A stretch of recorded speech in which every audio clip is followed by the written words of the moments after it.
Ejecutivo Federal en la Cámara de Diputados electoraron, básicamente. ¿Sí se entiende el por qué?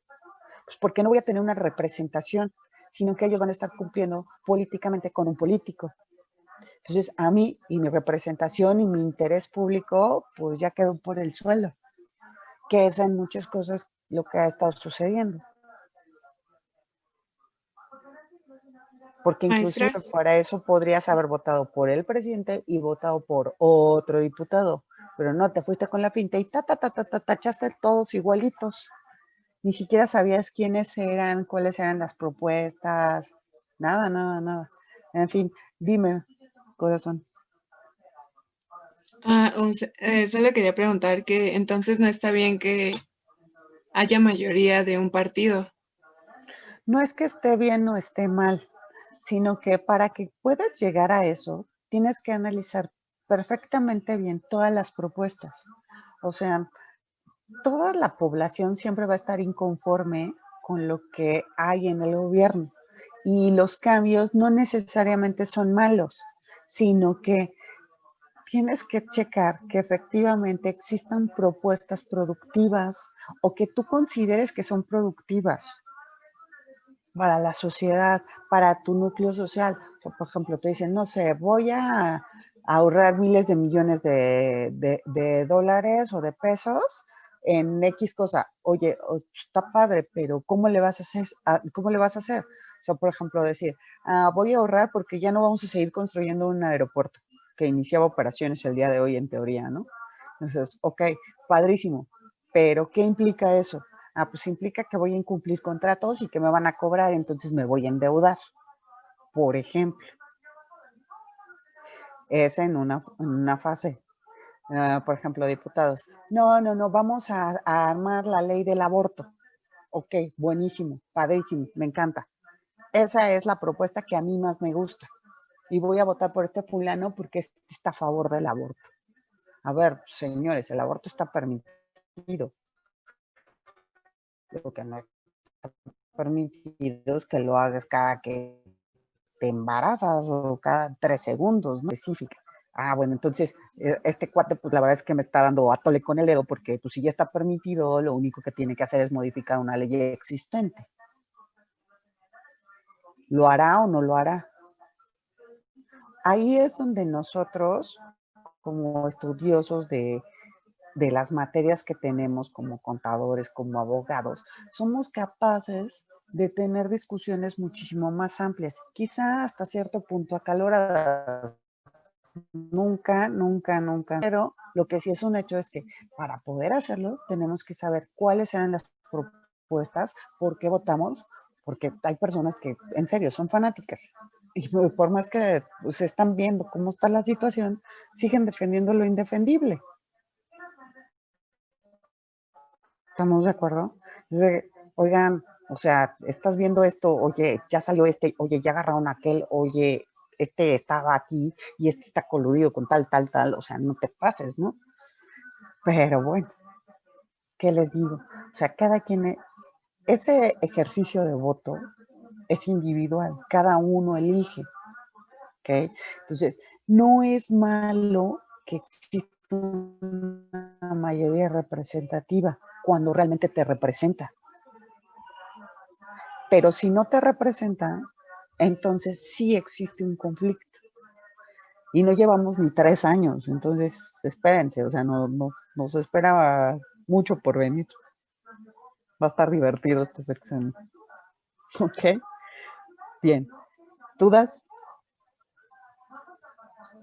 Creo que hasta aquí está, o sea, la forma, esa explicación es más fácil que todo lo que dice aquí en todo este relajazo, porque todo se refiere más o menos a lo mismo, ¿ok? Pero bueno, lo que quiero que apréndanse de memoria esa palabrita y traten de asimilar cada letra con las cosas que suceden ahí. ¿De acuerdo? Bien. Otro de los fundamentos de las contribuciones es este. ¿Quién es el Congreso? La Cámara de Diputados y la Cámara de Senadores. Aquí ya está hablando de que conjuntamente lo van a hacer, ¿de acuerdo? Entonces, habla de lo que pueden hacer. Tiene facultades para A, B, C, D, F, G, todas estas cosas.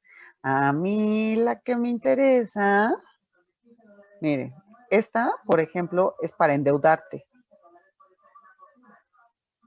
Estos son ingresos no tributarios. Y aquí está todo lo que puede hacer el Congreso de la Unión. Pero la que yo quiero... Ay Dios, ¿dónde está? ¿Dónde está? Ya se me perdió. Es la 20... estas son las penales. Creo que era la 27. Denme un segundo. Aquí está. Es la 29. Listo. Para mí, en materia fiscal, este sería el artículo realmente más importante de todos, porque te establece todos los tipos de contribuciones que pueden existir. Vamos a marcarlas con amarillote, ¿ok? Esta fracción del artículo te dice, bueno, el Congreso puede hacer esto en específico, pero en materia de fiscal es esto. Además, también tenemos esta en materia de contabilidad gubernamental, ¿eh? Hay varios aquí, pero la que me importa es esta, la fracción 29. Ay, le quité las negritas, ¿ok?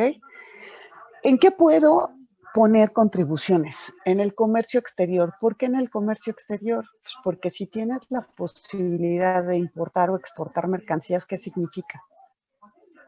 ¿Qué piensan que significa? ¿Lo puedo repetir? A ver, el Congreso de la Unión, o sea, la Cámara de Diputados y la Cámara de Senadores, conjuntamente, a través de ese proceso de creación de leyes, puede establecer contribuciones sobre estas cosas. Estas son las contribuciones federales, ¿ok?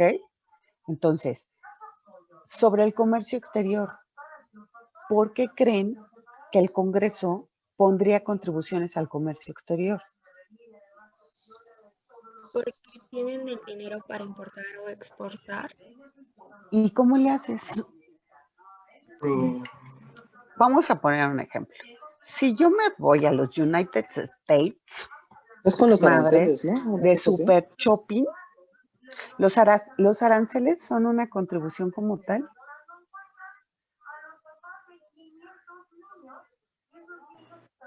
No, pero ¿Qué viene es del un hecho de arancel?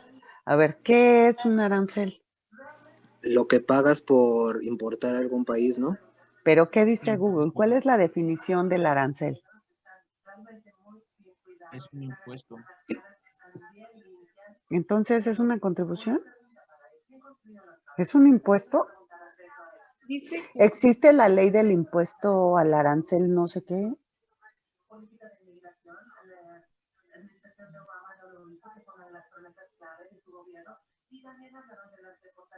Cuéntenme, ¿qué dice la ley? Digo, la ley, ¿qué dice Google que es un arancel?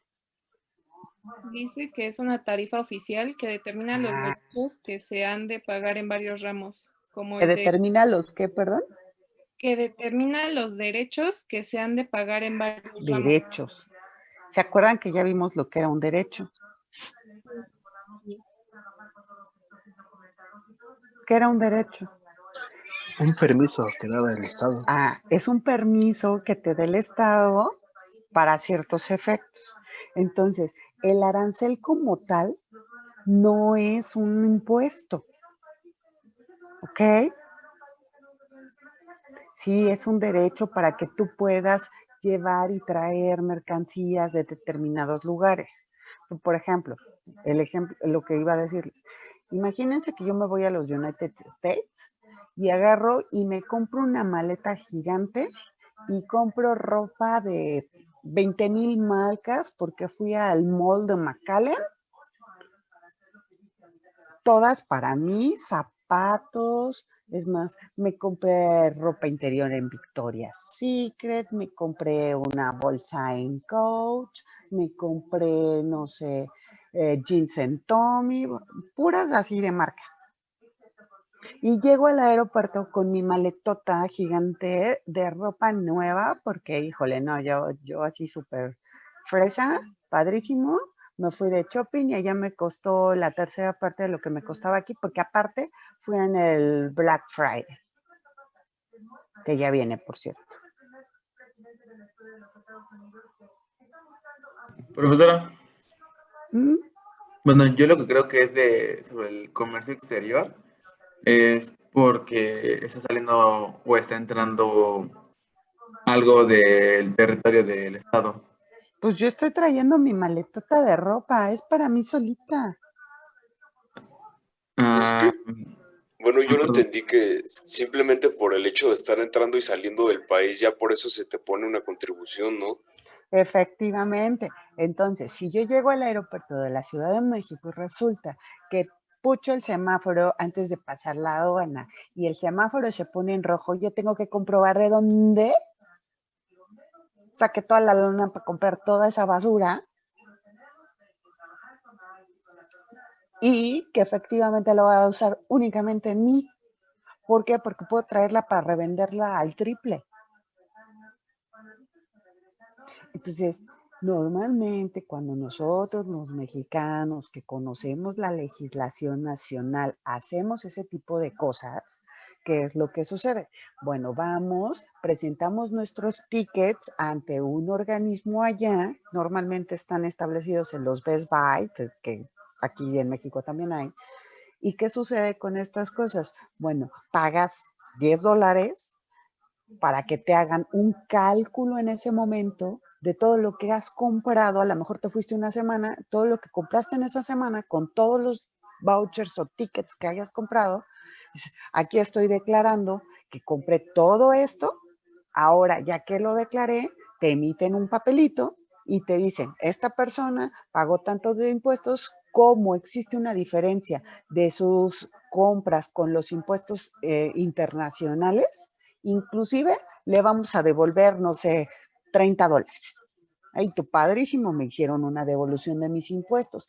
Cuando yo llego al aeropuerto y pucho el semáforo rojo y me dicen compruebe, lo único que tengo que hacer es sacar mi ticket que dice que yo ya declaré esa mercancía.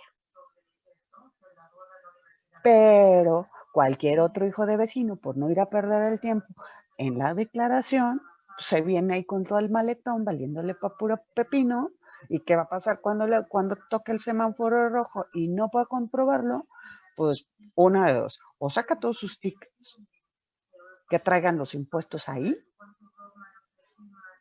o dos, le quitan toda la mercancía o todo lo que traiga. ¿Por qué? Porque estas contribuciones al comercio exterior sí las tenemos establecidas en ciertas leyes. Y tenemos, por ejemplo, las leyes de comercio exterior, la ley aduanera, tenemos también la resolución miscelánea en materia de comercio exterior y tenemos varias cosas que nos dicen que tenemos que pagar contribuciones si traemos o sacamos mercancías de territorio nacional. Lo mismo sucede. Si yo me quiero llevar 3,000 pares de zapatos de León, Guanajuato a Praga, pues no me los puedo llevar así como así. Primero, tengo que darme de alta en un padrón de importadores porque los voy a comercializar allá, aunque sean de León, Guanajuato. ¿Y qué va a pasar? Ok, pues cuando lleguen a la aduana y ya trate de sacar el cargamento, me van a pedir la documentación en donde dice que yo estoy pagando las cuotas correspondientes para que esos zapatos realizados por artesanos mexicanos de León, Guanajuato, efectivamente puedan salir del país de manera legal. ¿Sí? Y me voy a ahorrar el trámite del impuesto cuando lleguen al lugar de destino, porque ya lo pagué desde aquí. ¿Ok? Y entonces ahí también entran los convenios de coordinación internacional para el pago de impuestos. ¿Se entiende? Es mucha información para procesar y solamente vamos con el 1 de la fracción 29. Pero lo que necesito es que empiezan a visualizar ya las cosas como lo que es legal y lo que es ilegal. porque siempre dicen, me voy a meter a fiscal para evadir impuestos. No, a ver, evadir, malo, muy malo. ¿Ok? La palabra evadir es lo ilegal. Lo legal es la elusión de impuestos, con L. ¿Ok? ¿Cómo se eluden los impuestos? Conociendo las normas. Si yo conozco las normas, puedo decir, tengo que ir, voy a importar o exportar o voy a traer mercancías. ¿Qué es lo que voy a hacer? Necesito revisar la normatividad para no tener problemas, porque si no voy a tener que pagar más dinero del que realmente me costaron esos bienes. Y entonces, ¿qué estoy haciendo? ¿Estoy evadiendo? No, no estoy evadiendo, pero sí me estoy ahorrando una lana. ¿Cómo dijo que se decía eludir? Eludir, elusión. ¿Ok? Y lo que les digo, o sea, una cosa es que lo hagas de la forma ilegal y la otra cosa es que lo puedes hacer de la manera legal. Sí, sí vas a pagar, pero vas a pagar menos, que sería la parte correcta. ¿Sí? ¿Por qué? Porque tú vas a utilizar la legislación a tu favor. ¿De acuerdo? Y bueno, la primera, la de contribuciones de comercio exterior, es aledaña a. ¿Por qué? Porque fiscal no es, recuerda, es aduanera, es materia aduanera en general, ¿sí? Y de comercio internacional. Pero bueno, está aquí por las razones que ya tenemos y porque aparte la mayor parte de las mercancías a lo que le puedes reducir el costo es al IVA que traen en internacional con el nacional. Es decir, cuando tú realizas tus declaraciones o lo que tengas que tener y guardas tus tickets y todo y puedes comprobar la legal procedencia de esa mercancía, significa que puedes ingresar a la parte de los tratados internacionales para evitar la doble tributación, que era lo que comentábamos. ¿Qué pasa con estos tratados internacionales para evitar doble tributación? Que me van a permitir que yo solamente pague en uno de los dos lugares y ese lugar podrá ser el que sea más barato. A lo mejor no me conviene hacer la declaración, no sé, en Londres, porque resulta que es muy caro pagar en libras esterlinas, y entonces prefiero traerme todos mis tickets y acreditarlo en México. Yo hace algunos días les comenté, ojo chavos, la contabilidad va muchísimo más allá de las fronteras mexicanas. O sea, no nada más necesito ser contador de Deloitte, de Ernst Young o de cualquiera de estas cosas, o poner un despacho aquí. O sea, yo puedo llevar asuntos internacionales, padrísimo, si empiezo a entender las legislaciones internacionales y saber un poco más de contabilidad internacional. ¿Por qué? Porque las reglas de contabilidad son internacionales. Entonces, casi todo es lo mismo. Por ejemplo, México tiene al día de hoy mucho comercio con el sureste de América Latina, ¿no? Toda América Latina. Entonces, pues me conviene por lo menos saber portugués, aparte de inglés. A lo mejor lo que quiero es irme del otro lado del charco. Bueno, pues me convendrá aprender un poco de francés. Segurito, mínimo. Entonces, entender 3 idiomas. ¿Necesitaría aprender alemán? Pues a lo mejor no, pero bueno, por lo menos unos 3 idiomas tendría que saberlos de fa a fa y poder comunicarme. Es que yo quiero comercializar con Japón porque Japón, la verdad es que es un super boom. Bueno, está más cañón que aprendas japonés, pero pues de que puedes, ¿no? Entonces, aguas con eso. Súper fácil, pero tengan cuidado. Yo creo que pueden hacerlo súper bien. No creo que tengan temas aquí. ¿Ok?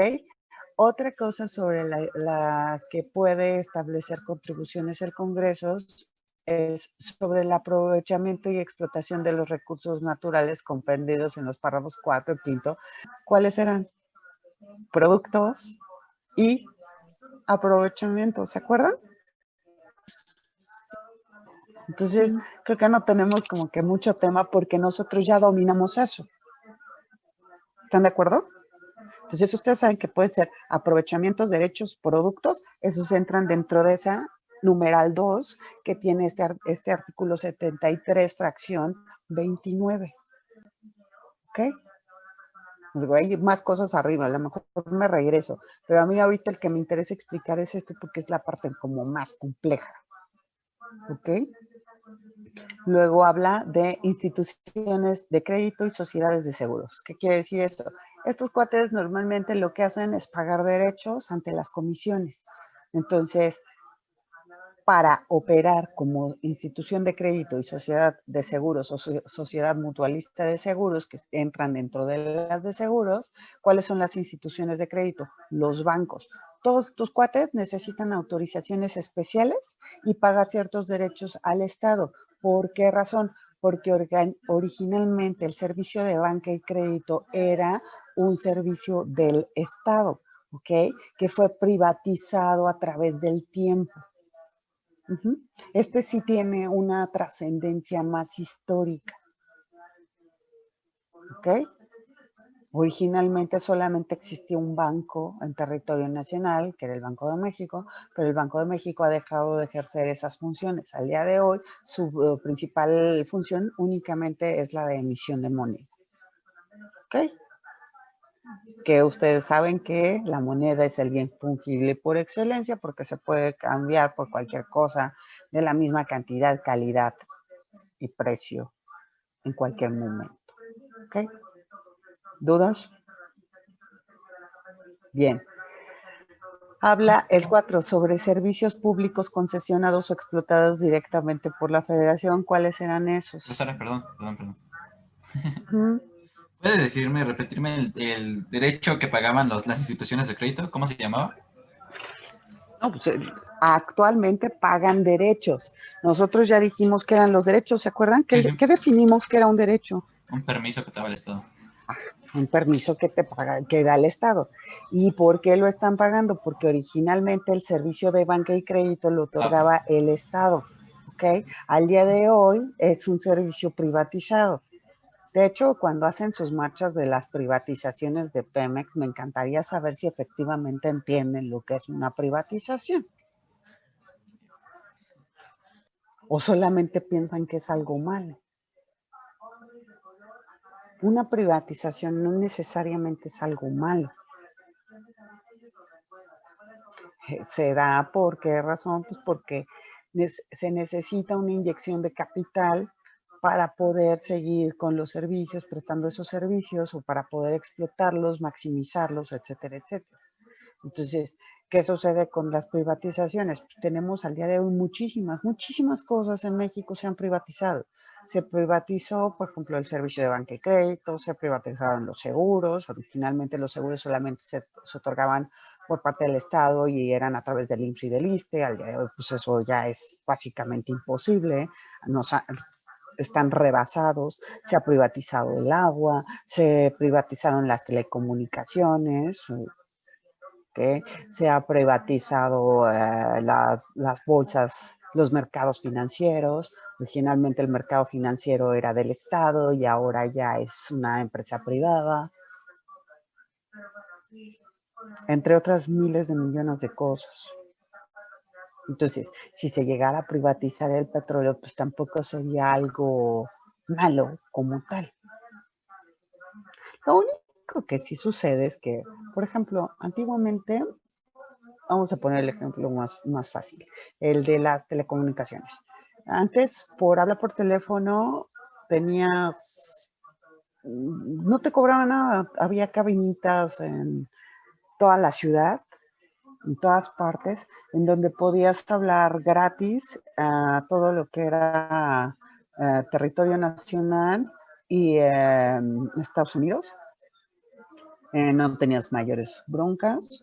Eso es la privatización real, pues llegó paulatinamente, fue ejerciéndose poco a poco.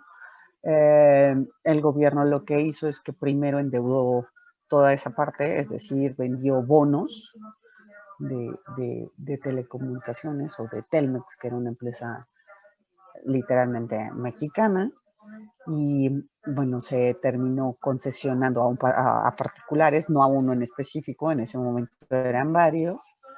Se concesionó esta empresa, lo que antiguamente era gratis, pues empezaron a cobrar un poco. Entonces, las primeras líneas de teléfono que existían, pues pagaba 50 pesos mensuales por tener una línea de teléfono, bueno, el equivalente en ese entonces, que eran 50,000 pesos, pero pues no era necesario, realmente pocas personas lo tenían, ¿por qué? Porque podían salir y hablar por teléfono. Al día de hoy, ¿qué es lo que sucede? Bueno, pues todo el mundo tiene un teléfono celular y o 30 pesos al día en el Oxxo para tener su recarga, ya sea Tamagotchi o lo que sea, Amigo Kit. Y si multiplicas eso al mes, al año, pues son cantidades estratosféricas, ¿no? Que van directamente a compañías privadas porque el servicio ya no es del gobierno, ya es privado. ¿Okay? El gobierno jamás pudo regresar esa empresa a su poder porque tenía que cubrir demasiados costos. Pero si esa privatización no se hubiera dado, tú no tendrías internet en el teléfono, ni podrías realizar llamadas por tu celular, ni tendrías todo lo que tienes, ni tus redes, ni tu TikTok, ni ninguna de esas tarugadas. ¿Sí se entiende? Entonces, por ejemplo, si se llegara a privatizar el tema del petróleo, pues ¿qué sucede?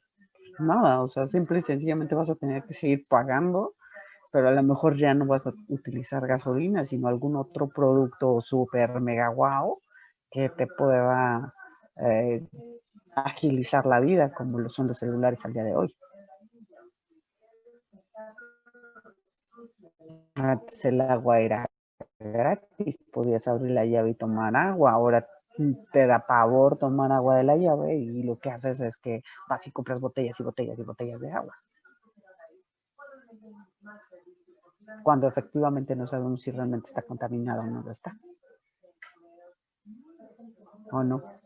No se van a poner a tomar agua de la llave, por favor, porque son capaces. Oye, a ver, déjenme verla, muéstrame. Pues no sabemos. La verdad es que ya a estos días, ya cualquier cosa que puedas ingerir te da pavor. ¿Estamos de acuerdo? En fin, todos estos tipos de servicios públicos originalmente fueron concesiones que se fueron explotando. Algunas de esas concesiones todavía siguen vigentes y son del Estado, que era lo que decíamos. Entonces, tengo por concesiones pues, productos, aprovechamientos y tengo los derechos. Explicamos cada uno de ellos, ¿se acuerdan? ¿Cuál era la diferencia entre cada uno para que me los ubiquen aquí entre estos tres numerales?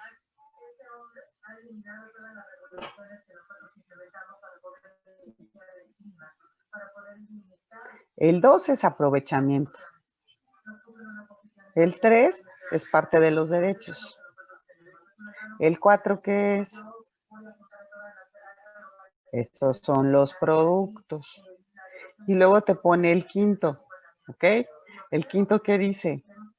Contribuciones especiales. Este es el fundamento de la ley del IEPS. La ley del IEPS te regula básicamente todo esto. Energía eléctrica, producción y consumo de tabacos labrados, gasolina y otros productos derivados del petróleo, cerillos, fósforos, aguamiel, productos de fermentación, explotación forestal, producción y consumo de cerveza. ¿Por qué pagan más? Ustedes que les encanta el alcoholito, los chupirules, ¿por qué pagan más un microempresario que está haciendo su cerveza artesanal que Grupo Modelo?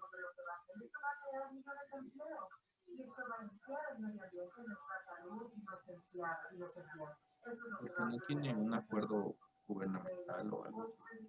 Tampoco el otro es una empresa, pero por una sola cerveza, un productor que hace con todas sus botellitas de vidrio y toda su levadura y su cebadita y todo su relajo, paga más ese productor por una cerveza artesanal que lo que paga Grupo Modelo por la cerveza light o por la negra modelo, por cualquiera de esas. Profesora, quizá por el método de producción que tienen, de que pues la modelo bionormal ya es como en serie, o sea, ya es mucho, y el Por otro esa pues supongo razón, que es como más tiempo, más... ¿por qué es especial? Porque es diferente. Porque el otro ya se produce en masa, entonces ya no estás en esta fase de producción especial. Entonces, sí, efectivamente, a los productores pequeños les van a cobrar de esa manera muchísimo más por la producción de sus cervezas. E inclusive, si se dan cuenta, esas cervezas suelen ser muchísimo más caras. Puedes adquirir cervezas de, no sé, 80 pesos hasta 1,000 pesos. Una sola cerveza artesanal, dependiendo del proceso de producción. Profesora, Sí, dígame usted. pero que en un artículo que ya habíamos visto, usted nos había dicho de... Casi no te oigo. ¿Podrías acercarte más a tu micrófono? ¿Ya se escucha? Ya, ahí te escucho bien. Es que yo recuerdo que en un artículo que vimos, la verdad no me acuerdo cuál es, vimos lo de que el tamaño del sapo es la pedrada, o sea que es el pago que tienen que hacer. O sea, no entiendo por qué aquí en estos casos es más el pago si... Porque es por el tipo de norma en la que estás cayendo. O sea, acuérdate que todos los que produzcan cerveza artesanal van a caer en el mismo supuesto normativo, y no es que no te acuerdes del artículo, te lo tienes que aprender de memoria. Es el 31 fracción cuarta. ¿Ok? Entonces, ¿qué pasa aquí? Aunque produzcas solamente 10 botellas de cerveza, esas 10 botellas están grabadas por un impuesto especial. Entonces, tú cuando haces eso, no caíste en la ley del IVA por el servicio o la producción de lo que estás vendiendo, sino que caíste en la ley del IEPS porque es un producto especial. Entonces, todos aquellos que produzcan su cerveza artesanal van a caer en esa misma ley. Vamos a suponer, a mí se me ocurre que no voy a producir cerveza. Yo lo que quiero es embotellar aguamiel. ¿Qué ciencia tiene? Nada más vas y raspas el maguey, lo fermentas un día y ya quedó, ¿no? Ojo, no se fermenta con popo, se fermenta con el tiempo. Listo. ¿Lo puedes hacer? Sí. ¿Te van a cobrar más? Sí. ¿Por qué? Porque tienes un producto, no es como las mesitas y el tronquito que lo ibas procesando hasta que se convertía en la mesa de centro, que es un producto que ya todo el mundo tiene. No, este es un producto especial que está regulado por una ley especial. Entonces tú no caíste en la ley de IVA, estás en IEPS. Aquí el tema es ese. Y sí, del tamaño del sapo es la pedrada, porque todos aquellos que caigan en esta ley, pues van a pagar de acuerdo a los ingresos. Si la cerveza que produjiste es una cerveza super guau, la de 1,000 pesos, pues tendrás que pagar una parte proporcional de esos 1,000 pesos. Si la cerveza que produjiste es una cerveza muy mala y te cuesta, no sé, 30 pesos la producción, pues vas a entrar al traste, o sea, pagarás el porcentaje que corresponda de esos 30 pesos, pero sigue siendo un especial. ¿Sí se entiende? Adelante. No me quedó muy claro, pero lo que no entiendo que por qué se está pagando. Casi no te oigo, acércate al micrófono. ¿Así? Ajá. O sea, se está pagando más por esa cerveza artesanal porque como no es en masa, el precio por unidad es mucho mayor. Uh-huh. Entonces, porque es un producto especial. El tema es que es un producto, el tema ahí es que es un producto especial que está cayendo en una ley distinta a la general. Entonces, no es que estés pagando más, estás pagando lo mismo que todos y dependerá nada más de tu ingreso. Significa que todos aquellos que caigan en el mismo concepto, ya sea que generen en cualquiera de estos, de esa ley específica, de esa ley especial, ¿qué es lo que va a pasar? Pues todos esos pagarán. Ojo, la cantidad es lo que corresponde a la proporcionalidad. La equidad significa que todos aquellos que caigan en el mismo supuesto pagarán. ¿Estamos? Acuérdense que son dos cosas diferentes. Una cosa es proporcionalidad y la otra cosa es equidad. Significa del tamaño del sapo es la pedrada, que quiere decir que dependiendo de los ingresos que yo genere por ese producto especial, será lo que tendré que pagar en el porcentaje específico y generalizado. Si la ley del IEPS me establece que tengo que pagar 36% de lo que gane, eso es lo que voy a pagar.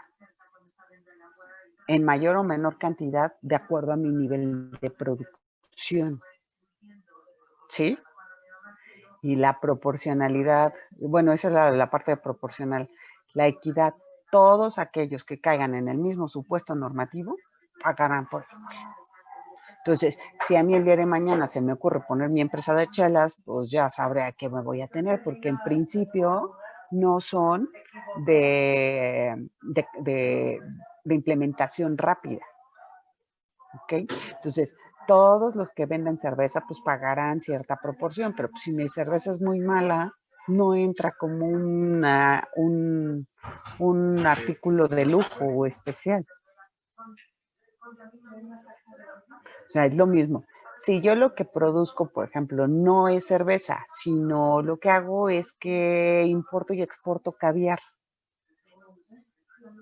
¿Qué pasa con el caviar? Pues también es un producto de consumo especial que solamente ciertas personas lo compran porque es muy caro. Entonces, pues dependiendo de lo que gane, tendré que pagar porque entra dentro de la parte del IEPS.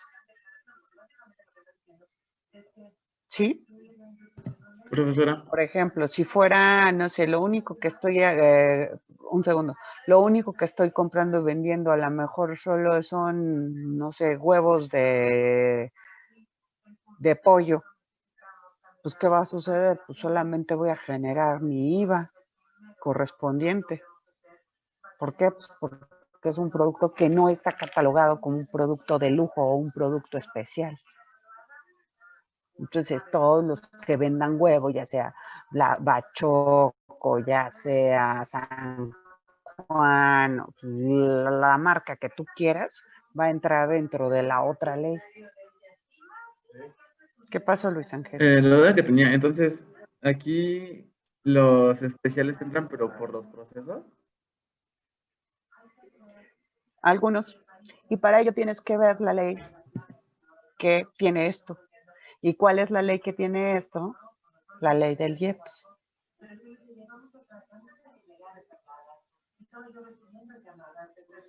Ok. Sara, en el ejemplo que dijo de la cervecera que hace mucha cerveza y la que hace artesanal, ¿cómo es que pasas de pagar el IEPS de tu cerveza artesanal y a pagar un IVA o no sé qué paguen la cerveza, la que produce mucho?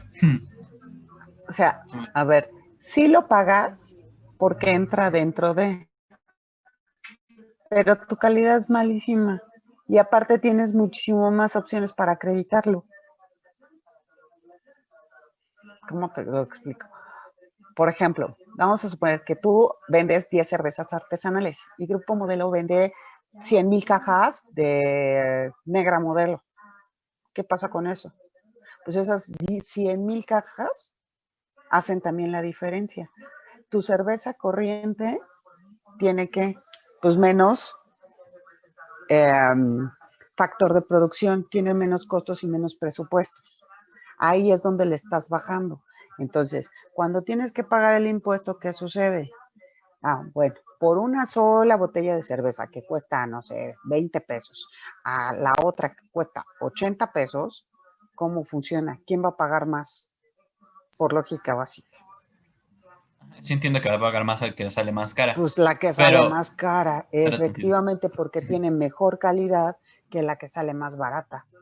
No quiere tantito. decir que no va a pagar IEPS. ¿Ok?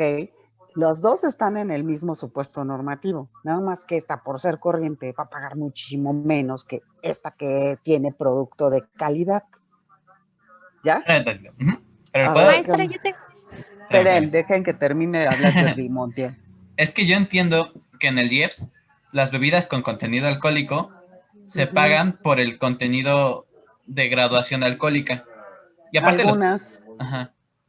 ¿No son todas? No. También es por la cantidad de producto.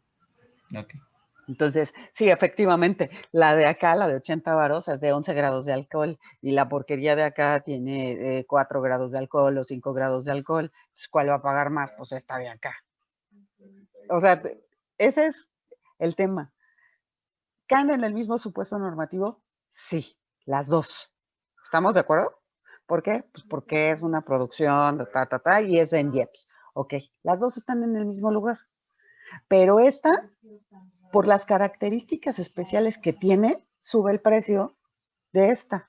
Entonces, esta, o sea, vas a tener muchísimo más producción porque estás pagando muchísimo menos que esta. Esta paga más impuestos. La de los 80 pesos que la de los 20 varos. Sí, más o menos. Sí, comprendí. O sea, no quiero que lo entiendan ahorita al 100 porque, primero, nosotros no vamos a ver impuestos en especial. O sea, no vamos a ver cada uno de esos impuestos. Sí podemos ver a una que otra cosita para ejemplificar, ¿no? Pero lo que quiero que vean es que todas estas contribuciones están ahí metidas en alguna parte y ya existen. ¿Ok? Alguien más iba a decir algo. Adelante, de una vez, échenme todas sus preguntas. Ahora es cuando. No, mi duda era igual sobre lo que comentó Jordi, de que, bueno, o sea, lo que yo sabía también se aplicaba de acuerdo al porcentaje de alcohol, pero ya me quedó claro con lo que explicó. Gracias. ¿Sí? Bueno, perfecto. Sí, a veces yo me fumo mucho tratando de explicar algo que es más sencillo, o tratando de hacerlo sencillo lo complico. Entonces, sí, si no le entienden, pues lo volvemos a explicar, le damos la vuelta o vemos cómo, pero de que lo vamos a terminar captando, lo tenemos que terminar captando. ¿Sale? Cualquier duda que tengan, saben que me pueden preguntar lo que sea. Rebeca, profesora, ¿qué onda? Yo tengo dudas sobre lo primero, no le entendí bien lo del comercio exterior. Bueno, solo entendí que había que declarar y comprobar como... Que existen, bueno, el primero se refiere a que el Congreso puede establecer contribuciones específicas al comercio exterior. Entonces, puedes tener ahí varias cosas. Podemos tener los derechos, que en este caso serían los aranceles. Podríamos tener también IVA forzoso. Podemos tener derechos de trámite aduanero que también entran dentro de derechos. Podemos tener cuotas compensatorias. Podemos tener varias cosas dependiendo de la actividad que estemos realizando. ¿Ok? El tema aquí es que el Congreso te va a poner cuáles son las cosas que están grabadas y lo que tienes que pagar más o menos en porcentajes por cada una de ellas, ¿sí? Y ahora, ya que tienes eso, lo que hablábamos o lo que estábamos señalando es cómo hacerle para poder pagar menos. Entonces, lo que tendría que hacer es checar cómo está la legislación del otro país o de este país para ver si puedo, declarar allá y tratar de que aquí no me cobren más, o ampararme con algún tipo de convenio de coordinación internacional o de doble tributación que me permita pagar en el lugar que me convenga más. ¿Ok? Entonces, la idea de todo lo que platicábamos es que tú puedes pagar en X o Y lugar o declarar allá para que cuando llegues a México no tengas problemas, si es que tienes algún fin de lucro con las cosas que traes. Si no, pues probablemente lo único que te pidan es que compruebes que las has comprado tú con tu dinero, que tenías los recursos para hacerlo, y una vez que entregues toda tu documentación, pues probablemente te dejan ir, pero normalmente tienes que llegar, te revisan toda la documentación y te van a decir, toda esta documentación no contiene pagos de impuestos, por lo tanto tendrá que pagar X o Y cantidad atribuible al ingreso de la mercancía al país. A eso nos estábamos refiriendo, ¿ok? Pero la parte importante aquí es saber que existen contribuciones al comercio exterior y que existen leyes que las establecen, por ejemplo, la ley aduanera, por ejemplo, la resolución miscelánea de comercio exterior, entre otras, ¿ok? Los tratados internacionales, etcétera, etcétera. ¿De acuerdo? Aquí lo que tratamos de demostrar es la facultad de las dos cámaras para poder establecer contribuciones en todas estas chachas. ¿Dudas? Maestra, ¿y aquí por qué entraría lo de cerillos y fósforos? No entiendo. ¿Por qué crees? Pues no sé, bueno, yo lo que entiendo con todos estos especiales es que pues todos con un grado de lujo, ¿no? Pero no entiendo por qué sería. El aguamiel no es de lujo, pero tienen un proceso de producción especial, que era lo que señalábamos. O sea, no puedes hacer un fósforo así como así. Para que tú hagas un fósforo o un cerillo, necesitas pólvora, y la pólvora pues no es como que algo que ande por el mundo ahí volando. Tiene un proceso, tienes que tener ciertos permisos. De hecho, no sé si han escuchado lo que explotan los mercados de juegos pirotécnicos y todo eso, y que se quema todo el mundo y es un relajo porque existe una prohibición específica en la pólvora, etcétera, etcétera. Esa es la razón. ¿Ok? Entonces, para checar qué productos entran y cuáles no son considerados como especiales, esos vienen en la ley del IEPS, que básicamente trae todo esto. De una u otra manera. Acuérdense que muchas de estas cosas ya son transformadas, por eso dice tabacos labrados, derivados del petróleo, los cerillos y fósforos, todo lo que se fermenta, del aguamiel, explotación forestal, es decir, maderas. O sea, entra la madera de pino, igual como entraría la teca o cualquier otra madera carísima. Ok, dependiendo del producto. ¿Y qué sucede? Lo que sucede con la explicación de la cerveza. Pues la cerveza que tiene menor rango de producción o menores componentes, pues va a pagar menos que la que tiene mayor rango de alcohol y de componentes y de producción, evidentemente. ¿Ok? Ahí entra ese principio de economía básico que tenían no hace mucho. ¿Cómo iba? Entre a mayor producción, menor precio, ¿no? También. Ok. Bien, ¿dudas? Déjenme retroceder porque tenía otro por acá. Si no me mal lo recuerdo, es la 7. La fracción 7. Luego, si no se me va a olvidar. No. Sí. Esta es la de las contribuciones en general. Esta es la otra súper importante. ¿Ok? ¿Cuáles puede imponer el Congreso? Pues las que sean necesarias. Por ejemplo, en este supuesto, ¿cuáles entrarían? Pues, ¿cuáles son necesarias para cubrir el presupuesto? Pues facilísimo. Tengo renta, IVA, IEPS, básicas. Son las actuales. Nóminas, todo lo que se requiera entra en esa fracción 7. ¿Ok? Entonces, de este artículo tenemos muchísimas cosas. Aquí está lo de la deuda, que esto de la deuda pública son los ingresos no tributarios. Con esta, la 7, genero ingresos tributarios y con esta genero ingresos no tributarios. Y por acá tengo la parte de las especiales. O sea, por si arriba no quedaba claro que eran todas, en la 29 le meto todavía más. ¿Ok? ¿Dudas? Y ojo, esta también entra. ¿Por qué en materia de contabilidad gubernamental? Porque aquí es donde me dan chance de que exista la cuenta pública, que exista la Auditoría Superior de la Federación, que por cierto no me acuerdo haberla visto por ahí, pero creo que apenas la vamos a ver. Entonces, me permiten tener una ley de ingresos y una ley de egresos que puedan hacer que esa contabilidad gubernamental exista, ¿ok? Porque para eso son la ley de ingresos y la ley de egresos. Digamos que esas dos son todo lo que ingresa en un ejercicio completo al país, ya sea por tributarios o no tributarios, y todo lo que tiene que salir y cómo va a salir, a quién se le va a destinar, por qué sí y por qué no. ¿De acuerdo? ¿Dudas? ¿Cómo van? ¿Ya muy cansados? Bien. Y tengo esta otra.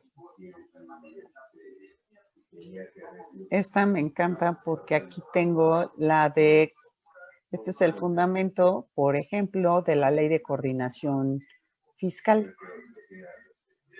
¿Ok? Luego tengo esta otra, que es para el Plan Nacional de Desarrollo. Y pues básicamente esas son como las más importantes. Y que tienen que ver con materia fiscal, financiera y contable. Entonces, artículo para fundamento de las leyes fiscales, ¿cuál es? 73, básicamente fracciones 7 y 29, ¿ok? Artículo para que las personas paguen 31 fracción cuarta, ¿ok? ¿Y qué más trae el 31 fracción cuarta? El fundamento de los principios constitucionales de las contribuciones, que deben de ser, que es el primero, obligatorias. ¿Para quién? Para todos. Obligatoriedad, ¿qué más? Equitativo.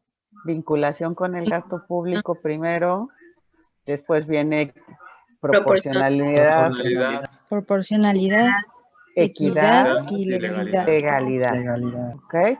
¿Qué quiere decir eso? Primero, que todos los mexicanos están obligados. No hay uno solo que no lo esté.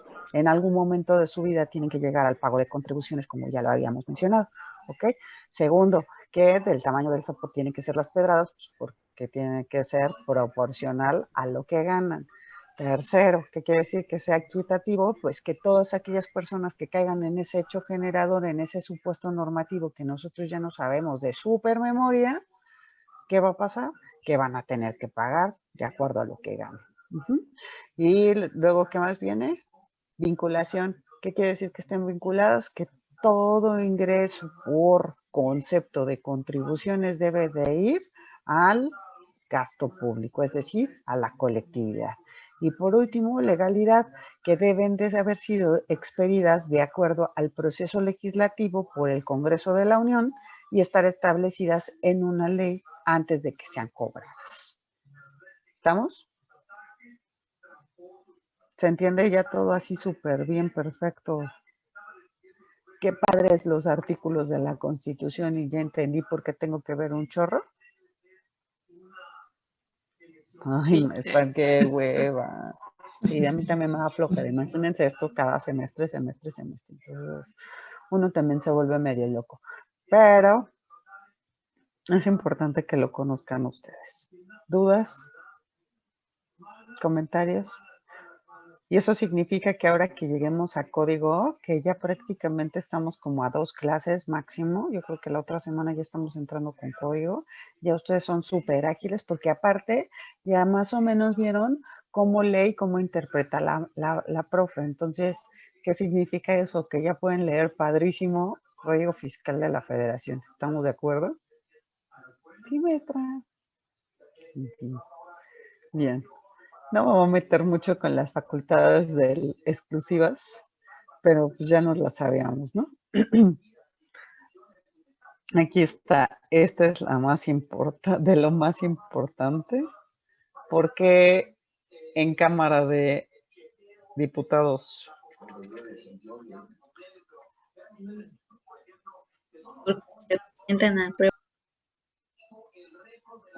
Aquí está. ¿Qué hacen estos cuates?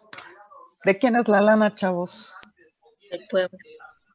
Pues del pueblo. ¿Y a quiénes representan estos chatos? Al pueblo. Entonces, ¿por qué tienen que iniciarse ahí? Porque Por el pueblo. El pueblo. Porque es del pueblo, es la lana del pueblo, ni modo que lleguen los órganos de gobierno. Ahí, en ese aspecto específico, sí podría entenderse que los órganos de gobierno se quedan con la lana, ¿no? O sea, si los diputados fueran los que aprobaran estas cosas. Pues ya no hay tanto para acá, para allá, para puras partidas presupuestarias que se que ver, ¿no? Entonces, pues no, así no funciona. Entonces, ¿quiénes lo aprueban y quiénes dan la iniciativa? Pues justamente la Cámara de Diputados, porque es la lana del pueblo, ¿ok? Se entiende más fácil, ¿no? Que leer todo el choro este. Entonces, ya saben, aprueban anualmente el presupuesto de egresos, esto es lo que se va a gastar, y al finalizar tienen la iniciativa de la ley de ingresos o el proyecto. ¿Y para qué? Porque la ley de ingresos es lo que se va a cobrar en un ejercicio completo. ¿Dudas? Estamos en el 74 apenas. Ay, aquí está lo de la revisión de la cuenta pública. Espérenme. Ay. Ok. ¿Qué hacen? Revisan absolutamente todo lo que hay. ¿A través de quién? Aquí lo tenemos. Este es el fundamento de la Auditoría Superior de la Federación. Ustedes ya saben qué hace una auditoría. ¿Me pueden explicar qué hace la auditoría? No esta, una auditoría normal, común y corriente, las que ustedes saben, las que conocen. ¿Qué hace un auditor? ¿Por qué los contadores se certifican en materia de auditoría? Un auditor es el que se encarga de checar de que se hayan llevado a cabo todos los procesos de acuerdo a la ley. Exactamente. ¿Qué más? Pues Entonces, los ayudan a cumplir si es en el caso de que les haya faltado alguna cosa. Dicen, ¿por oye, qué todo creen eso, que existe entonces una auditoría superior de la Federación? Lo acabas de decir. pues ¿Para qué los quiero? para que todo se esté llevando en tiempo y forma, ¿no? Para que estos cuates lleguen y me revisen que todos mis ingresos y mis egresos están correctos de acuerdo a las leyes. Y que cada órgano de gobierno hace lo que tiene que hacer. Ojo, la Auditoría Superior de la Federación como tal no forma parte de la Cámara de Diputados. Sin embargo, es un órgano que es coordinado por la Cámara de Diputados. ¿Por qué por la Cámara de Diputados y no por la de senadores? Otra vez, ¿a quién representan? Pues al pueblo. ¿Qué significa? Si la lana es del pueblo, ¿quién tiene que checar que efectivamente esté todo el dinero en el lugar correcto? Pues los representantes del pueblo, que son la Cámara de Diputados. Por lo tanto, se van a encargar de coordinar a esa auditoría, son los que solicitan básicamente todo este proceso para que se examine exactamente cómo va la cuenta pública. ¿Ok? Y esto lo pueden hacer tantas veces sean necesarias en el año. Es igual que un auditor normalito, nada más que este es macro. ¿Ok? ¿Alguien tiene dudas de cómo funciona? La verdad es que es muy padre. Algunos de sus compañeros a veces llegan y me dicen, ay, es que quiero trabajar en el SAT. Y yo, ¿y qué vas a hacer ahí? Qué horror, es el lugar más espantoso del mundo. Pero la Auditoría Superior de la Federación, la verdad es que para contadores es un lugar muy bueno. Y del gobierno, básicamente es lo único realmente recomendable. ¿Por qué? Porque aprendes muchísimo de auditoría en general y eso significa que en cualquier momento podrías llegar a una auditoría normal.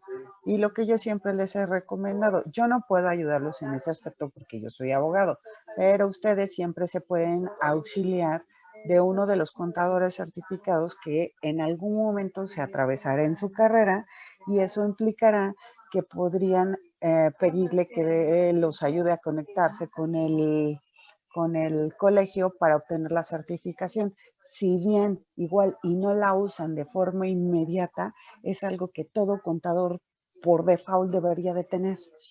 ¿Ok? Entonces, si quieren el día de mañana tener muy buenos puestos y ganar muy bien, les recomiendo sinceramente que tomen la opción de ser contador público certificado, con independencia de que no realicen las funciones de auditoría de manera inmediata.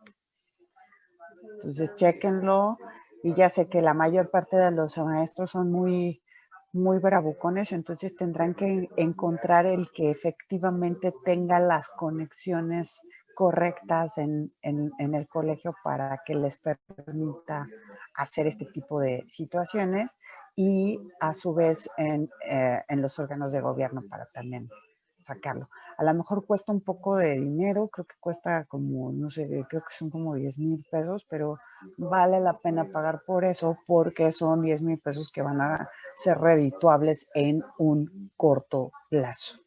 ¿Ok?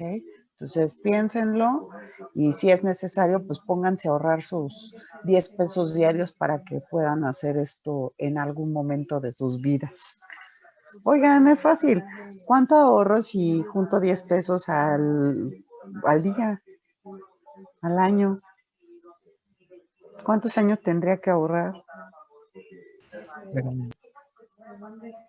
Pues máximo como 3, ¿no? 3 años. Y ahora, si en vez de eso, de que sean 10 pesos diarios, le pongo 30, pues en la mitad del tiempo ya tengo la lana que necesito. Entonces, piénsenlo muy bien, y se los dejo ahí de tarea. Chicos, ya son las 10, lo que implica que ya nos tenemos que